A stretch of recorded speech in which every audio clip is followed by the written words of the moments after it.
आज दोस्तों हम एक नई श्रृंखला शुरू करते हैं मैथ विषय के साथ। और मैथ में हम विगत वर्षों में उत्तर प्रदेश पुलिस परीक्षा में जो पेपर आए हैं उनके क्वेश्चनों को लेंगे। यानी कि एक पेपर में 19 क्वेश्चन है जो कि 27 जनवरी 2019 का शिफ्ट का पेपर है। और हम सारे इस शिफ्ट में मैथ के जितने भी क्वेश्चन हैं उनको सॉल्व करेंगे।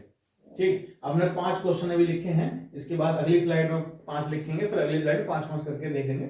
ठीक, और पहला क्वेश्चन है इसमें, हम बिना किसी टाइम को वेस्ट करते हुए शुरू करते हैं। 3 अंकों की छोटी संख्या 13 से विभाज्य है को 16 से विभाजित किया जाता है तो शेषफल क्या होगा। देखिए, हम ना किसी फॉर्मूले का यूज करेंगे स्पेशल तौर पे और ना हम किसी ट्रिक का, हम केवल क्वेश्चन को क्वेश्चन के माध्यम से समझेंगे और आसान तरीके से उसको सॉल्व करेंगे क्वेश्चन की भाषा से समझते हुए। जैसे कि दिया है कि 3 अंकों की छोटी छोटी संख्या 13 से विभाज्य है, तो देखो 3 अंकों की छोटी छोटी संख्या क्या होगी, 100। अब 13 से विभाज्य है तो 100 के पास में 13 का टेबल हमको याद होना चाहिए। हम जब पुलिस का पेपर देने जा रहे हैं सामान्य मैथ से, उतना तो हमको 13 का टेबल आना चाहिए। मैं ये समझ के चलता हूं आपको 13 का टेबल आता होगा। तो 13 के 100 के आसपास में जो 13 से विभाजित संख्या है वो कौन सी होगी, 13 अट्ठे 104। अब इसको 16 से विभाजित किया जाता है तो शेषफल क्या होगा, तो इसको हम 16 से अगर विभाजित करेंगे तो कितना होगा, 16 सत्ते 112 का रिमाइंडर माइनस में लेके चलेंगे तो, या फिर 16 से 96, तो रिमाइंडर कितना बचा 96 जाने के बाद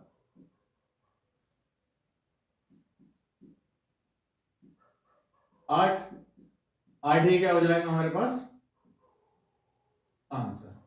मैंने इनके विकल्प नहीं लिखे हैं क्योंकि बोर्ड की वजह से। ठीक, तो कितना आंसर हो जाएगा इसका 8। अब हम अगला क्वेश्चन देखते हैं। 6561 की वर्गमूल की गणना की जाती है, यह संख्या अपने स्वयं के वर्गमूल से विभाजित है, परिणाम बताओ। Question number 1। क्वेश्चन नंबर 2 कहता है कि 6561 एक संख्या है कि वर्गमूल की गणना, यानी कि इसका क्या निकाला जाता है, स्क्वायर रूट निकाला जाता है, और इसका स्क्वायर रूट निकाला जाता है संख्या अपने वर्गमूल से विभाजित की जाती है। इसका जो स्क्वायर रूट है वो कितना आएगा, अब देखो यही देख लेता हूं, इसके लास्ट में क्या है 1, तो या तो ये 1 का वर्गमूल होगा या फिर लास्ट में क्या आएगा इकाई के अंक में 9, 9 में 81, और यहाँ क्या आएगा 8। तो ये नजदीक हम मल्टीप्लिकेशन इसका देखते हैं तो इसको अगली संख्या से मल्टीप्लाई कर लेते हैं। अगर वो बड़ी आती है तो ये बड़ी का होता है, या तो 89 का होगा या 81 का होगा। तो यानी कि 8 × 9 करेंगे तो 8 9 72, तो यानी कि 72 इस संख्या से बड़ा है, तो ये 72 का नहीं होगा, किसका होगा 81 का होगा। ठीक, इस बात का ध्यान रखते हैं। ये ट्रिक मैं एक दिन अलग से वर्गमूल की ट्रिक सीखेंगे एक वीडियो में। तो 81, अब इसका वर्गमूल कितना आया 81। अब 81 जो है इसमें दिया है क्वेश्चन में, संख्या अपने स्वयं के वर्गमूल से विभाजित है। अब 81 जो है वो अपने वर्गमूल से विभाजित है, तो 81 का वर्गमूल क्या होगा 9। ठीक, यानी कि ये जो संख्या है अपने वर्गमूल से विभाजित है, तो 81 को हम 9 से भाग करेंगे तो कितना आया 9, तो परिणामी संख्या कितनी आ जाएगी 9। इसका क्या होगा आंसर 9 सही होगा। अब हम देखते हैं 3। एक वृत्त का व्यास 2 गुना हो जाता है, क्षेत्रफल में कितनी वृद्धि होगी। अब देखो वृत्त का व्यास क्या होता है 2r, वृत्त का व्यास क्या होता है 2r। अब इस वृत्त के व्यास को 2 गुना कर दिया जाता है तो वृत्त का व्यास क्या हो जाएगा 4r, तो क्षेत्रफल में कितनी वृद्धि होगी। अब क्षेत्रफल का फॉर्मूला क्या होता है एरिया का 2 pi r square, pi r square. अब देखो आर क्या हो जाएगा, इसका जब वृत्त की आर होता है व्यास का आधा, तो क्या हो जाएगा 2r। अब इस 2r को हम पाई के मतलब लगा देंगे पाई आर स्क्वायर के फॉर्मूले में, तो पाई इंटू 2r का स्क्वायर, तो कितना हो गया 4 पाई आर स्क्वायर। तो एरिया जो है इस वृत्त के कितने गुना हो गया 4 गुना। ये आंसर हो जाएगा कितने गुना 4 गुना। किसी वृत्त का व्यास अगर 2 गुना कर दिया जाता है तो क्षेत्रफल में कितनी वृद्धि होगी 4 गुनी। आगे देखते हैं। अब हम जो इसी तरह से चौथा क्वेश्चन देखते हैं। इसी तरह से हम पूरे 20 के 20 क्वेश्चन को देखेंगे रिवीजन के पर्पज से। ये श्रृंखला उन्हीं के लिए है जो प्रीवियस ईयर का रिवीजन करना चाहते हैं हमारे साथ। अब चौथा सवाल है, एक्स के बैंक खाते में 86.54 मतलब 86.54 रुपए शेष हैं, 55.31 जमा किए और 84.33 निकाले तो शेष राशि क्या होगी। बहुत ही आसान क्वेश्चन है। 86.54 रुपए शेष हैं, ये क्वेश्चन पेपर है। ठीक, तो उसमें उसने इतने रुपए शेष हैं, निकाले कितने हैं और डाले कितने हैं। उसने जो है निकाले पहले वो कर लेते हैं, जो ने निकाले हैं इतने निकाले हैं, बचे कितने हैं उसके पास 1 2 2 0, यानी कि 2.21 रुपए उसके पास बचे। फिर उसने डाले कितने हैं 55.31, कितना बचा 2 5 5 7। एक बार इसकी कैलकुलेशन को चेक कर लेते हैं। 86.54 84.34 निकाला इसमें से तो कितना बचा 2.21। अब उसने कितना डाला 55.31 तो 57.52। ठीक, इतनी राशि उसके पास शेष बची। ठीक, अब पांचवा सवाल देखते हैं। एक संख्या 3003 से गुणा फिर 7 11 13 के एलसीएम से भाग और फिर स्वयं इसके द्वारा विभाजित किया जाता है। यानी कोई भी नंबर है, हमने उस नंबर को मान लिया कि कोई भी नंबर x है, कोई भी नंबर x है। ठीक, कोई भी नंबर x है। अब इसके बैंक खाते मतलब हाँ पांचवा सवाल देखना सुनिए। एक संख्या 3003 से गुणा फिर 7 11 13 के एलसीएम से भाग और फिर स्वयं के द्वारा विभाजित की जाती है। यानी कोई संख्या x है। अब ये संख्या जो x है, माना कोई संख्या x है, तो ये संख्या x जो है कितने से मल्टीप्लाई है 3 से, और फिर इतने से गुणा फिर इतने के एलसीएम से भाग, यानी कि ये जो है इसके एलसीएम से भाग है 7 11 और 13। और जब हम प्रैक्टिस करते हैं तो हमें इतना पता हो जाना चाहिए ऐसी संख्याओं का, जैसे 7 11 13 हुआ, कि इनका एलसीएम क्या होता है, जो कॉमन है बार बार यूज होने वाले हैं, तो इनका एलसीएम गुणा करेंगे तो 63 91 91 into 91 क्या हो जाता है 1001। यानी कि वैसे भी हमें याद होना चाहिए 13 7 अगर ऐसी टर्म्स आती है अभाज्य संख्याओं की 7 11 13 तो इनका एलसीएम होता है कितना 1001। अब इसको 1001 से भाग किया जाएगा और फिर इस स्वयं की संख्या से भाग किया जाता है, तो बताना है कि कितना बचेगा। ठीक, यानी इसमें कुछ लिखा है अगेन द्वारा विभाजित किया जाता है, तो संख्या बताओ, तो संख्या तो शेष बताओ, ये सवाल है। ठीक, अब बताना है हमें क्या क्या जो इसका आंसर है, जो इसमें आएगा क्या आएगा, x x गया और इसमें कितना बचा 1 से गुणा 3 3, तो कितना आंसर आया 3। बहुत ही आसान से क्वेश्चन थे। ठीक, इस तरह से इसका क्या आंसर आया 3। हम इसको बार बार पॉज करके देख सकते हैं, समझ में ना आए तो कमेंट भी कर सकते हैं, अगली वीडियो में उस क्वेश्चन को स्पेशल तौर पे समझाया जाएगा। अब देखते हैं हम छठा क्वेश्चन।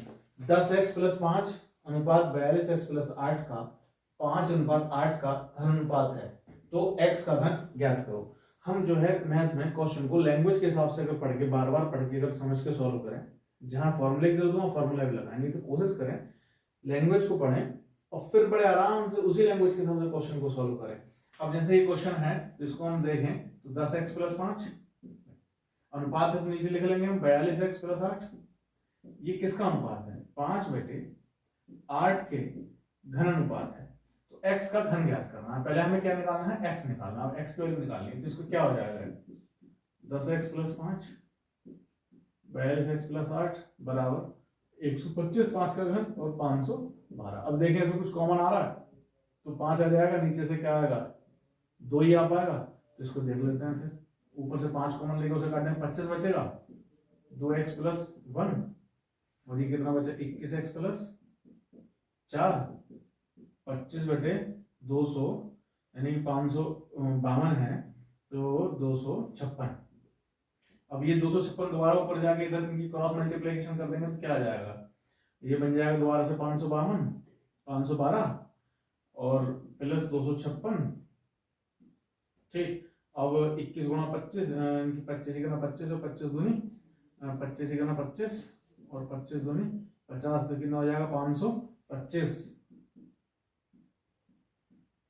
और 25 चौका 100, ये x। ठीक, तो x कितना आ गया, यहाँ से x की वैल्यू कितनी आ गई, इसमें से ये 25 यानी 156 और ये बचा 13 और ये कितना आया 156, 13 का 13, x बराबर 12 और इसका क्यूब पूछा है, x का घन ज्ञात करना है, तो x की क्यूब बराबर कितना आ जाएगा 1728। ठीक, इसी तरह से हम अगला क्वेश्चन देखते हैं। अगला क्वेश्चन है 40 के, क्वेश्चन को पहले देख लें, 40 के वर्ग के 40% का चौथाई क्या होगा। ठीक, 40 के, क्वेश्चन को पढ़े फिर से, 40 के वर्ग यानी कि 40 का वर्ग क्या होगा, 40 का वर्ग 40 गुणा 40, 40 का वर्ग होगा, कि 40% यानी कि 40/100 का 1/4 क्या होगा, तो 2 0 से 2 0 कैंसिल, 4 से 4 कैंसिल, कितना बचा 4 चौक 16 यानी कि 160। आंसर नंबर 8, विक्रय मूल्य को 3 गुना कर दें तो लाभ 5 गुना हो जाता है, लाभ परसेंट क्या था।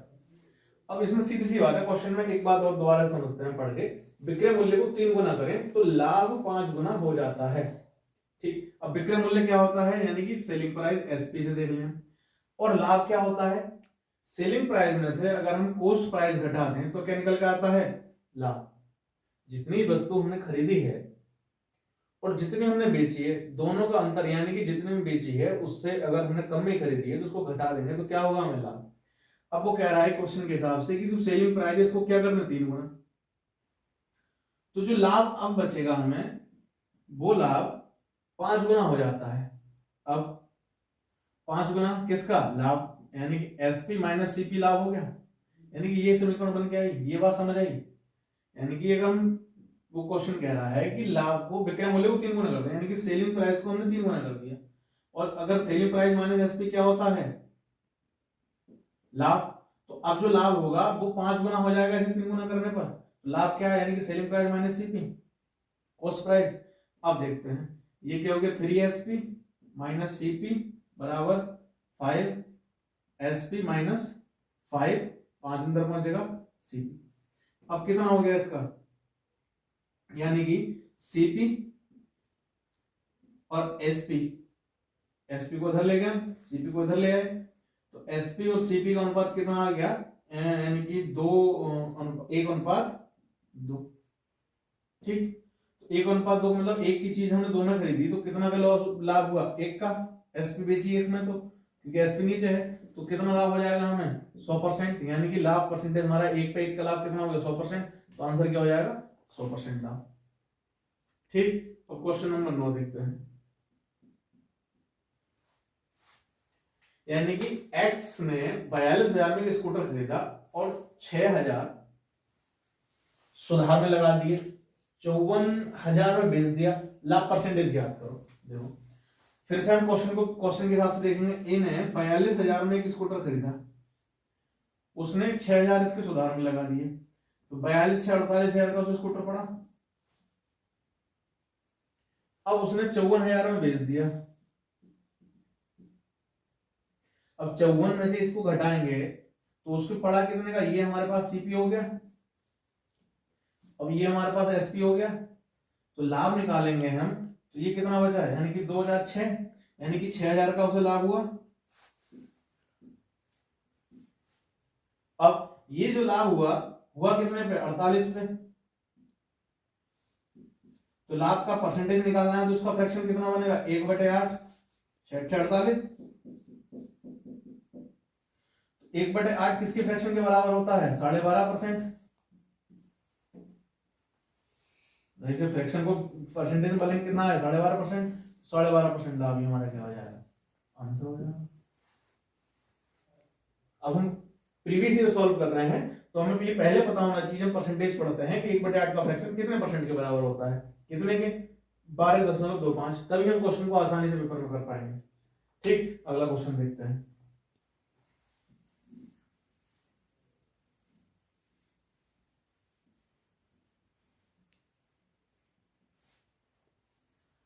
₹110 लागत वाली वस्तु 104.5 रुपए में बेची, छूट बताओ। यानी कि 110 रुपए की वस्तु है, बेची है 104.5 में, तो इसमें से घटेंगे कितना आया 5.5, इतनी छूट है। ठीक, अब हम ये देख लें छूट है और परसेंटेज में पूछिए आंसर कि बची छूट बताओ, इसमें है परसेंटेज छूट बताओ, इसको बताना है हमें परसेंटेज में, यानी कितने परसेंट की छूट है, कितने परसेंट की छूट है। क्वेश्चन में करेक्शन कर लेना। 110 रुपए लागत वाली वस्तु 104.5 रुपए में बेची जाती है, तो छूट परसेंटेज बताओ। अब देखो 55 5.5 कितना है, इसमें घटाएंगे तो हम 5.5, यानी कि इस पे 5.5 की छूट है तो कितने परसेंट की होगी, कितने परसेंट की होगी। अब देखो इसमें अगर हम 11 से 5 की मल्टीप्लाई करें तो क्या आएगा 55, और पॉइंट नीचे है तो लगभग कितनी परसेंट छूट होगी 5%। इतना हमें लॉजिक लगा लेना चाहिए, कितना है 11 पंजे 55, तो 5% की छूट होगी, यानी कि 110 गुणा 5 अगर हम निकालने की कोशिश करें उसको 5 से बटे 100, 11 पंजे 55, कितनी छूट आ गई 5.5%, यानी कि कितना परसेंट आया 5% की छूट ही 5.5 के बराबर होगी, तो कितना आंसर आ जाएगा 5%। ये सवाल दोबारा से देख लेते हैं। 110 रुपए की वस्तु 104.5 में बेची, तो कुल कितने रुपए की छूट हुई 105 की, मतलब 5.5 की। अब 5.5 की छूट 110 रुपए पे कितने परसेंट के बराबर होगी, यानी कि हम इसमें 5% की छूट कर दें तो इसकी 5% की छूट जो होगी 11 से की 5% कितना होगा 5.5, यानी कि इतनी छूट देनी है, तो कितनी आंसर आ गया 5%। ठीक, अगला क्वेश्चन देखते हैं हम 11वां, देखते हैं क्वेश्चन नंबर 11। सीआई यानी कि चक्रवृद्धि ब्याज, सीआई का मतलब क्या है चक्रवृद्धि ब्याज, कंपाउंड इंटरेस्ट पर निवेशित राशि 2 वर्ष में 1600 रुपए और 3 वर्ष में 1680, तो दर बताओ। यानी कि 1680 अगर हो जाती है तो दर बतानी है हमें, यानी कि ब्याज दर कितनी होगी। अब सीआई को देखते हैं, दो सीआई पे ब्याज दर यानी कि रेट पे रेट इंटरेस्ट लगता है, यानी ब्याज दर पे भी ब्याज लगता है, तो 2 साल में कितनी होती है वो राशि 1600, तो इसमें ब्याज लग के हुआ होगा 2 साल का, यानी कि 1 साल का पहले लग चुका होगा, तो ये 1600 राशि तीसरे साल यानी कि 1 साल में कितनी हो जाती है 1680 हो जाती है। ये 2 साल में हो गई, ये तीसरे साल में हो गई, तो कितना ब्याज आया 80 रुपए, किस पे आया 1600 पे, तो इसकी जो रेट लगेगी वो इसमें सीधे सीधा आ जाएगी, तो हम लगा देते हैं कि 1600 पे 80 का ब्याज कितने परसेंट से होगा, तो हम सीधे सीधे कैलकुलेशन दे सकते हैं 16 पंजे 80, यानी कि 1600 का 5% ही क्या होगा 80। तो हम हालांकि सवाल को फॉर्मूले से भी कर सकते हैं, लेकिन जब आसान कैलकुलेशन है तो हम आदत डालें प्रीवियस ईयर बनाते हुए कि क्वेश्चन को क्वेश्चन की लैंग्वेज और उसकी कैलकुलेशन के हिसाब से सॉल्व करें, ना कि किसी फॉर्मूले के हिसाब से। ठीक, जब जरूरत पड़े फॉर्मूले की तो फॉर्मूला भी लगाएं। तो कितना आ गया 80, यानी कि 16 पंजे 80, तो कितनी रेट हमारी फिक्स रेट 5%, तो रेट कितनी आ गई, यानी कि दर कितनी आ गई 5%। हमें कोई जरूरत ही नहीं पड़ी कि इधर से कुछ भी करने की। आगे देखते हैं अगला क्वेश्चन 12वां, यानी कि 1 वर्ष में 4% चक्रवृद्धि ब्याज पर निवेशित राशि 25,000 की राशि अर्धवार्षिक रूप से समायोजित होने पर क्या होगी। यानी कि 1 वर्ष में 4% रेट है, तो वो 1 साल का ब्याज पूछ रहा है 25,000 पे, यानी कि राशि कितनी है हमारे पास 25,000, और ब्याज दर पूछा अर्धवार्षिक यानी कि हाफ ईयरली। तो जब हाफ ईयरली पूछ रहा है यानी कि अर्धवार्षिक तौर पर पूछ रहा है, तो राशि का आधा कर देते हैं, फुल पूरे साल में लगा लेते हैं, अर्धवार्षिक का औसत दे जाता है, तो कितना आया 2%।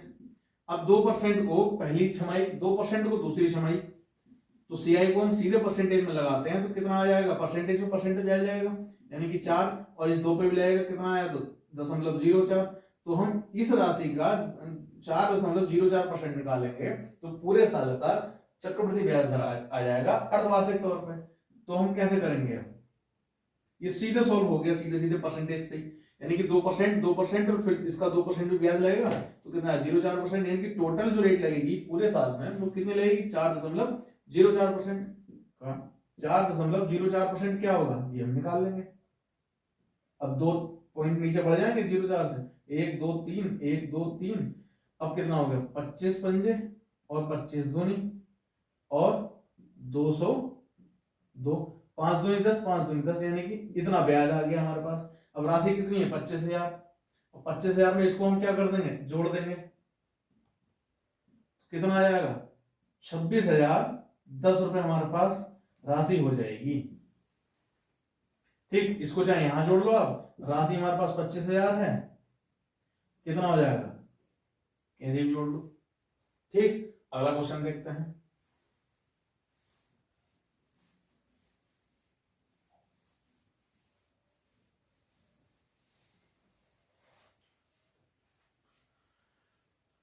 ए ने 75,000 के साथ एक व्यवसाय शुरू किया, 37,500 रुपए लेकर बी कुछ समय बाद आया और बी अंत में 3:1 का लाभ साझा किया, तो बी कितने माह बाद आया।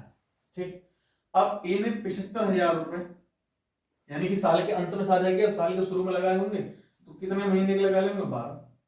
अब बी ने व्यवसाय शुरू किया कितने रुपए लगाकर 37,500 रुपए लगाकर। अब अनुपात को हम क्या लिख देते हैं नीचे लिख देते हैं। अब उनका जो इसने कितने माह लगाया, मान लो x माह लगाए, इसमें कितने माह लगाए x, यानी कि जितने माह आएंगे हम उसको 12 में से घटा देंगे तो निकल आएगी कितने माह बाद लगाया उसने पैसा, वही उसने पूछा है। अब इसमें लाभ जो आएगा वो किस अनुपात में है 3:1 में। अब इनके हम क्रॉस मल्टीप्लाई कर लेंगे, और 5 दूनी 10 और 4 दूनी 8, तो x की वैल्यू कितनी आई हमारे पास 8, यानी कि वो 8 महीने के लिए पैसा किसने लगाया बी ने। तो टोटल साल के कितने महीने 12, तो 12 महीने में से 8 महीने पैसा लगाया उसने, तो कितना बचे 4, यानी कि 4 माह बाद उसने पैसा लगाया। ठीक, कितने माह बाद 4 माह बाद उसने पैसा लगाया। अब हम अगला सवाल देखते हैं 14वां। कुल 19 सवाल आए थे, 5 हम अगली स्लाइड में देखेंगे। एक छात्र ने 68 रुपए के स्थान पर 88 अंक जो है दर्ज कर लिए, जिसने कक्षा में 0.5 का औसत अंक बढ़ा दिया। छात्रों की संख्या बताओ। अब उसने 68 के स्थान पर कितना अंक कर दिया 88, तो टोटल गैप कितना आया 20, यानी कि टोटल अंक 20। अब 20 का डिवाइडेशन जो हुआ वो प्रत्येक का औसत अंक कितना बढ़ा दिया 0.5। अब 0.5 बढ़ाया तो 20 जो है 0.5 के हिसाब से डिवाइड हुए होंगे, तो हम क्या निकाल सकते हैं, अगर 20 जो है इतनी जगह डिवाइड हुए कि उसने पर एक के हिस्से में कितना है 0.5 का रेशियो बढ़ा, तो 0.5 से अगर भाग कर दे 20 को तो क्या निकल आएगी संख्या किसकी, जितने छात्र हैं। तो कितने स्टूडेंट हो गए 40 छात्र। आपके पास प्रीवियस ईयर हो तो आप सॉल्व करना, तो आपको सीधे ऑप्शन सटीक मिल जाएंगे। ये 27 जनवरी 2019 का PYQ है, यानी कि पुलिस में आए हुए क्वेश्चन है, उसका मैथ का सॉल्यूशन है। ठीक, अगली स्लाइड में हम बाकी 5 क्वेश्चन देखते हैं। आइए अब देखते हैं 15वां क्वेश्चन। ए बी की तुलना में 2 गुना कुशल है, जो सी की तुलना में 3 गुना कुशल है। जो का मतलब क्या है, यानी कि बी जो किसके लिए होता है पास वाले के लिए। सी अकेले कार्य को 30 दिन में पूरा करता है, तो एक साथ कितने दिन में कार्य करेंगे। अब देखो ए किसके बराबर है बी से 2 गुना कुशल है, और जो बी है वो सी से कितना कुशल है 3 गुना कुशल है, यानी कि 3C। तो हम जब ए बी सी तीनों की एफिशिएंसी निकालेंगे तो कितनी आ जाएगी, यानी कि एलसीएम 6, तो कितना 6 3 2। अब देखो बी से कितना गुना कुशल है ये 2 गुना, और सी से कितना गुना कुशल है 3 गुना, तो इनकी एफिशिएंसी कितनी आ गई, ए की 6 बी की 3 सी की 1। अब जो सी है वो कितने दिन में कार्य पूरा कर सकता है 30 दिन में, तो इनकी सबकी एफिशिएंसी कितनी आ गई 6 3 9 और 1 10, तो कुल कार्य कितना हो गया 30 दिन में कर सकता है 30 गुना 1, तो टोटल वर्क कितना हो गया हमारे पास 30। अब टोटल एफिशिएंसी कितनी है हमारे पास 10, तो कितने दिन में कर पाएंगे सब 3 दिन। क्लियर हुआ, ठीक, यानी कि 3 दिन में वो सब काम कर पाएंगे। अगला क्वेश्चन देखते हैं।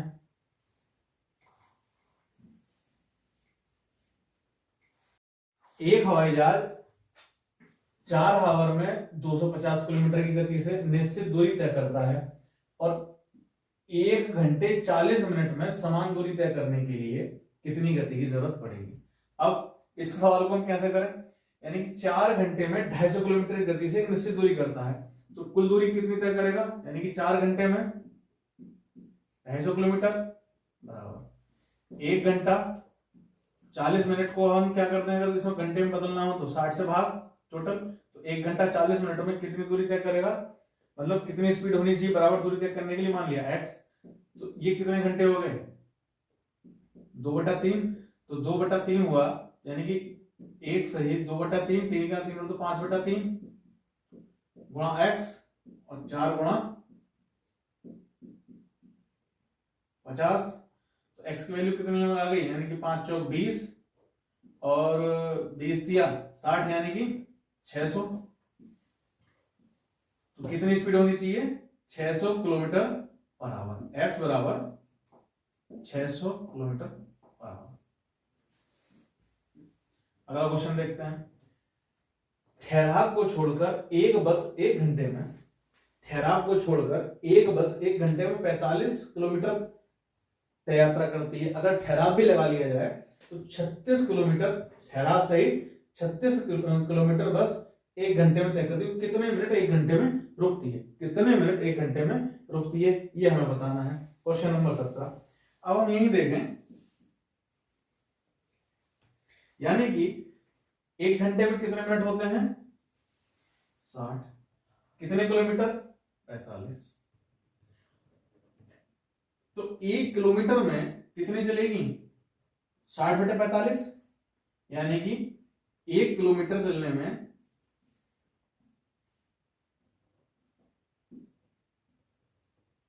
60/45, तो पूछा है कि 36 में कितना समय, कितना आया 48, ये 15 48, अब रुकेगी कितनी 60 माइनस 48, यानी कि 12 मिनट। इतना बात क्लियर हुई, अगर नहीं समझ दोबारा देखना, यानी कि इसको हम 60 मिनट में 45 किलोमीटर चलेगी, तो 1 किलोमीटर चलने में कितने मिनट, और 36 किलोमीटर चलने में कितना मिनट 48, तो 1 घंटे में कितने मिनट है 60, यानी कि चलेगी कितना 48, तो फिर रुकेगी कितना 12। अब ये 48 की कैलकुलेशन कर ही सकते हैं, तो वो जैसा मैंने करा 15 दिए 45, 15 चौका 60, 3 12, 12 चौका 48, ठीक। आगे देखते हैं। अब देखते हैं क्वेश्चन नंबर 18। एक आयत की लंबाई और चौड़ाई का अनुपात 6:5 है और क्षेत्रफल 6750 सेंटीमीटर स्क्वायर है, तो आयत की चौड़ाई का अनुपात और क्षेत्रफल का अनुपात बताओ। यानी कि लंबाई और चौड़ाई का अनुपात दे रखा है और क्षेत्रफल भी दे रखा है, हमें किसका चौड़ाई का अनुपात और क्षेत्रफल का अनुपात निकालना है। अब माना अनुपात कितना है 6:5 है, तो हमने माना अनुपात x है, तो लंबाई कितनी होगी मान लिया 6x और 5x, तो क्षेत्रफल क्या होता है लंबाई गुणा चौड़ाई, तो ये कितना आ गया 6 पंजे 30 और 30 एक्स स्क्वायर और 30 एक्स स्क्वायर बराबर किसके बराबर है 6750 के। अब और 3 दूनी 6, 3 ही का ना 3 दूनी 6 और 3 पंजे 15, यानी कि x बराबर कितना आ गया 15। अब हमें बताना है अनुपात चौड़ाई, चौड़ाई क्या है यानी कि लंबाई चौड़ाई, चौड़ाई कितनी है 5x, तो चौड़ाई की वैल्यू कितनी आ गई हमारे पास 5 गुणा 15 यानी कि 75, ये क्या आ गया हमारे पास चौड़ाई, और क्षेत्रफल दे रखा है यानी कि 75 अनुपात क्षेत्रफल कितना है 6750, यही हमें बताना है दोनों का अनुपात, बस इसकी कैलकुलेशन कर लेंगे, यानी कि 15 पंजे 75, तो 15 चौका 60 और 15 पंजे 75, यानी कि 1:9 कितना आया 1:90, क्योंकि 0 भी है 1:9। ठीक, अगला क्वेश्चन देखते हैं। 11 द्वारा विभाजित सबसे छोटी 4 अंकों की संख्या के अंकों का योग, 13 द्वारा विभाजित सबसे छोटी 4 अंकों की संख्या का योग के अंकों का गुणनफल बताना है। ठीक, ये हो गया 18वां। अब हम देखते हैं 19वां सवाल। 11 अंकों की सबसे छोटी मतलब 4 अंकों की। अब देखो, हमने पहले ही क्वेश्चन में देखा था कि 7, 11, 13 का एलसीएम क्या था 1001। अब 1001 ही क्या हो जाएगा, सबसे छोटी 4 अंकों की संख्या, यानी कि 7, 11, 13 का एलसीएम क्या देखा था हमने पहले ही सवाल में 1001। तो हमें इतना रिमाइंड होना चाहिए कि जब 1001 है 4 अंकों की सबसे छोटी संख्या और जब 13 का मल्टीपल है यानी कि इसका एलसीएम आता है, तो ये 13 से 11 से क्या होगी विभाज्य, और 13 से क्या होगी विभाज्य, और 7 से क्या होगी विभाज्य होगी। तो सवाल में क्या पूछा है, यानी कि 11 अंकों की 4 अंकों की 11 से 4 अंकों की सबसे छोटी विभाज्य क्या होगी 1001। इसके अंकों का योग कितना आ गया 2। 13 अंकों की सबसे छोटी 4 अंकों क्या होगी 1001, यही होगी।